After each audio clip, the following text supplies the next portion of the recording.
Hello friends, welcome to digital पढ़ाई। मैं सतीश कुमार एक बार फिर आया हूँ भाई आपके लिए रिफ्लेक्सिव प्रोनाउन का अगला वीडियो। रिफ्लेक्सिव प्रोनाउन के ऑलरेडी 3 रूल्स हम लोगों ने पढ़ लिए हैं और तीनों के तीनों को बहुत बेहतर तरीके से धीरे धीरे लेकिन बहुत डीप हम लोगों ने देखा है। भाई अगर आप फाउंडेशन लेवल की तैयारी कर रहे हैं ना तो बहुत ही शानदार वीडियोज़ हैं आपके लिए। अगर फाउंडेशन लेवल की तैयारी कर रहे हैं तो की मैं बात कर रहा हूँ, अगर आप एडवांस लेवल की भी तैयारी कर रहे हैं तो ऐसा नहीं है कि आपको इनमें से कुछ नहीं मिलेगा, कुछ ना कुछ आपके काम का इसमें से जरूर मिलेगा। इसीलिए दोस्तों लगातार है ना हमारी वीडियोस को बस यूं ही देखते रहिएगा, यूं ही अपना प्यार बरसाते रहिएगा लाइक के माध्यम से, और यूं ही अपना प्यार बरसाते रहिएगा भाई वीडियोस को शेयर करने के माध्यम से और चैनल को सब्सक्राइब करने और करवाने के माध्यम से। चलिए दोस्तों चलते हैं जो रूल नंबर 4 हमारे सामने लिखा हुआ है भाई उसकी तरफ। देखिए दोस्तों रूल नंबर 4 लिखा हुआ है और इसमें लिखा हुआ है notice the difference, but difference notice करना है आपको किसमें? प्लूरल रिफ्लेक्सिव प्रोनाउन, जो प्लूरल रिफ्लेक्सिव प्रोनाउन है उसमें। रिफ्लेक्सिव प्रोनाउन तो हो लेकिन वो कौन सी फॉर्म में हो? प्लूरल में हो। जैसे मैंने आपको सेल्व्स करके बताया था भाई, सेल्व्स। जब मैंने आपको पिछली वीडियोस में बताया था कि अगर सिंगुलर है तो उसमें सेल्फ लगाएंगे और अगर प्लूरल है तो उसमें सेल्व्स लगाएंगे। अगर आपने वो वीडियो नहीं देखा है तो आई रिक्वेस्ट के इस वीडियो के पहले वो वीडियो देखना ज़्यादा जरूरी है, क्योंकि उसमें जो पिछले 3 नियम बताए गए हैं, पूरा बेस बताया गया है भाई, सारी की सारी चीज़ें ना बहुत डीप करके बताई गई हैं। इसके लिए बेहतर होगा कि आप इस वीडियो से पहले उन दोनों वीडियोज़ को देखिएगा तो ज़्यादा अच्छे तरीके से आपको एक एक नियम क्लियर हो जाएगा। अब वो कह रहा है भाई आपको ना डिफरेंस देखना है, अंतर देखना है किस किस में? एक तो प्लूरल रिफ्लेक्सिव प्रोनाउन में और रेसिप्रोकल प्रोनाउन में। भाई रेसिप्रोकल प्रोनाउन तो होते हैं ईच, अदर, वन, अनदर। अगर आपने रेसिप्रोकल प्रोनाउन नहीं देखा है तो वीडियोस में हमारी जो प्लेलिस्ट है ना उसमें कहीं ना कहीं रेसिप्रोकल प्रोनाउन भी पड़ा होगा, उसको भी साथ के साथ देख लीजिएगा। Use of each other, use of one another, ये सारा का सारा उसमें दिया गया है। अब जो आज जो मैं बता रहा हूं आपको वो ये कि भाई एक दूसरे के प्रति कोई काम करना है, एक दूसरे के प्रति या एक दूसरे के लिए, एक दूसरे के लिए, तो इन दोनों में ना अंतर क्या क्या होता है ये बताया गया है। अब अंतर क्या होता है किस तरीके से? देखिए कुछ एग्जांपल्स लिखे हुए हैं, मैं उन एग्जांपल्स के माध्यम से आपको बताता हूं। The 2 cats washed themselves।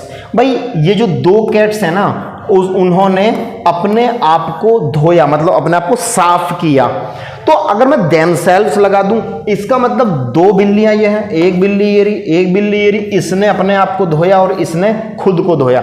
माने इन दोनों ने एक दूसरे को धोया है। मतलब जो ए वाली बिल्ली है उसने खुद को और जो बी वाली बिल्ली है उसने खुद को। तो द 2 cats washed themselves, मतलब एक बिल्ली है उसने खुद को धोया है तो हम लोग themselves का प्रयोग करेंगे। लेकिन अगर वहीं the 2 cats washed each other, भैया इन्होंने ना एक दूसरे को धोया है, मतलब ऐसा हो सकता है इसने इसको धोया हो और इसने इसको धोया हो, मतलब साफ किया हो, यानी कि उसको मांजा हो। इस बिल्ली ने इसको धोया। मैं थोड़ा और क्लैरिफिकेशन आपको देने के लिए बोर्ड को थोड़ा साफ कर देता हूं भाई, इसको ना थोड़ा समझने वाली बात है, थोड़ा सा आपकी समझ में आएगा तो ज़्यादा बेहतर रहेगा और चीज़ें बहुत स्मूथली आपके दिमाग में आती हुई चली जाएंगी। चलिए दोस्तों मैंने जो अभी भी बात कही, मैंने ये कहा अगर उन्होंने themselves लगाया है तो इसका मतलब है ये 2, 3, 4 बिल्ली, यहाँ 2 का जिक्र किया गया है लेकिन 2 या 2 से ज्यादा भी हो तो भी कोई दिक्कत नहीं है। तो भैया वहां तो हम लोग लगाएंगे themselves लगाया तो मतलब इसने खुद के ऊपर काम किया, इसने खुद को धोया, इसने भी खुद को धोया है, इसने भी खुद को धोया, इसने अपने आप को मांजा है, इसने अपने आप को मांजा है, इसने अपने आप को मांजा है और इसने अपने आप को मांजा है। तो वहां तो हो गया भाई themselves। और अगर मैं यहां लेकर के आऊं the 2 cats washed each other, दोस्तों वैसे each other 2 के लिए आता है, अगर मुझे 4 का एग्जाम्पल यहां देना है तो मुझे वहां one another लगाना पड़ेगा। और क्यों? अगर इस चीज का आंसर आपको जानना है कि क्यों यहां तो ईच अदर ठीक है, आपने themselves के लिए तो 4 का एग्जांपल ले लिया भाई, कोई परेशानी नहीं है, लेकिन क्या ईच अदर के लिए 4 का एग्जांपल लेना गलत है? हाँ जी बिल्कुल गलत है, क्योंकि हम 4 की बात कर रहे हैं। अब 2 चीजें आती हैं भाई, एक तो आता है ईच अदर और एक आता है वन अनदर। अगर दोनों के बीच का आपको अंतर जानना हो ना तो फिर मैं वही कह रहा हूं आपसे, जाइए और रिफ्लेक्सिव प्रोनाउन का वीडियो देखिएगा, बहुत बेहतर तरीके से, बहुत ही ज्यादा आसानी से ना ये सारी की सारी चीजें क्लियर हो जाएंगी। फिलहाल मैं आपको 2 बिल्ली समझ करके यहां एग्जाम्पल दे देता हूं। अगर मैं 4 समझ करके भी दूंगा तो मुझे वर्ड चेंज करना पड़ेगा, मैं नहीं चाहता यहां कोई वर्ड चेंज करना, तो मैं आपको बताता हूं। देखिए यहां जब हम लोग themselves लगाया तो दोनों बिल्लियों ने अपने आप को धोया, एक दूसरे के ऊपर काम किया। लेकिन जैसे ही मैंने each other लगाया तो मतलब है इस बिल्ली ने इसको धोया, इसको मांजा, इसको साफ किया, और इस बिल्ली ने इसको धोया, इसको मांजा या इसको साफ किया। नेक्स्ट है, देखिए ये बहुत आसान है, कोई इसमें ज्यादा टिपिकली चीज नहीं है। जैसे यहां एग्जांपल के तौर पे या एक हिंट के तौर पे दिया गया, ईच कैट वॉश्ड इटसेल्फ, प्रत्येक बिल्ली ने खुद को ही साफ किया। नेक्स्ट है each cat washed the other, ये जो बिल्ली है उसने दूसरी को साफ किया है, ये जो बिल्ली है उसने दूसरी को साफ किया है, ये जो बिल्ली है उसने और दूसरी को साफ किया है। तो ये जो बिल्लियां हैं उन्होंने एक दूसरे को अलग अलग साफ किया। यहां जो है वहां अपने आप को यानी कि खुद को ही साफ किया था। नेक्स्ट दोस्तों नंबर 3 जो हमारे पास सेंटेंस है, पीपल शुड हेल्प देमसेल्व्स। भैया जो लोग हैं ना उनको खुद ही सहायता करनी चाहिए। अगर मैंने बोल दिया पीपल शुड हेल्प देमसेल्व्स, तो ये तो लोग हैं और इनको खुद की ही सहायता करनी चाहिए।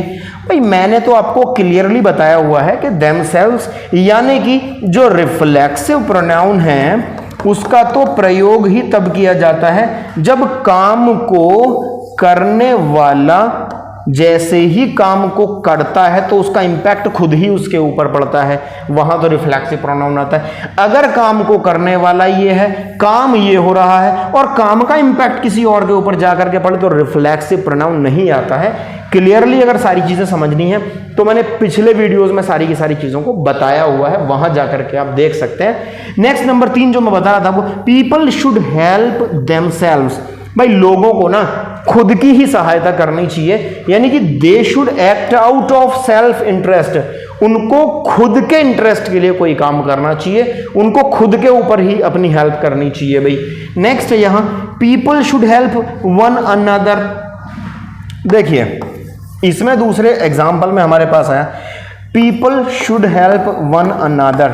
भाई ये जो है ना इसको इसकी इसको इसकी इसको इसकी इसको इसकी इसको इसकी इसको इसकी इसको इसकी इसको इसकी एक दूसरे की सहायता करनी चाहिए भाई।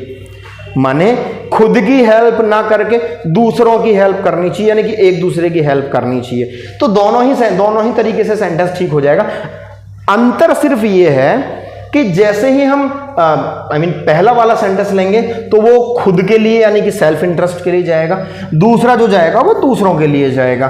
तीसरे एग्जांपल में सेल्फ इंटरेस्ट की बात कर रहा है और चौथे में दूसरे लोगों के इंटरेस्ट की बात कर रहा है, यानी कि दूसरों की हेल्प की बात कर रहा है। जैसे कि people should help one another, लोगों को एक दूसरे की हेल्प करनी चाहिए। दे शुड हेल्प अदर्स, यानी कि दूसरे लोगों की हेल्प करनी चाहिए। ठीक है दोस्तों, ये हुआ हमारा भाई रूल नंबर 4 जो हमने आपको बताया। तो यहां होता है आपका रिफ्लेक्सिव प्रोनाउन खत्म। और मैं बार बार आपसे कहता हूं भाई चीजें ना बहुत फाउंडेशन लेवल से अगर सीखनी हो, चीजों को लगातार फाउंडेशन लेवल से अगर आपको जानना हो तो यूं ही ना ये वाले सारे के सारे वीडियोस को देखते चले जाइएगा। एक एक चीज को बहुत क्लियर तरीके से मैं आपको बता रहा हूं। कोई भी किसी भी प्रकार की कोई प्रॉब्लम नहीं होगी आप लोगों को अगर आप इस तरीके से लगातार लगे रहते हैं। तो यूं ही हम लोग पूरा का पूरा पार्ट्स ऑफ स्पीच पढ़ेंगे, यूं ही हम बाकी के सारे जो टॉपिक्स हैं ना इंग्लिश के वो करते हुए जाएंगे। बस आप यूं ही लगे रहिएगा। Thank you very much. Video को शेयर कीजिएगा, सब्सक्राइब कीजिएगा चैनल को और वीडियो कीजिएगा like. Thank you very much.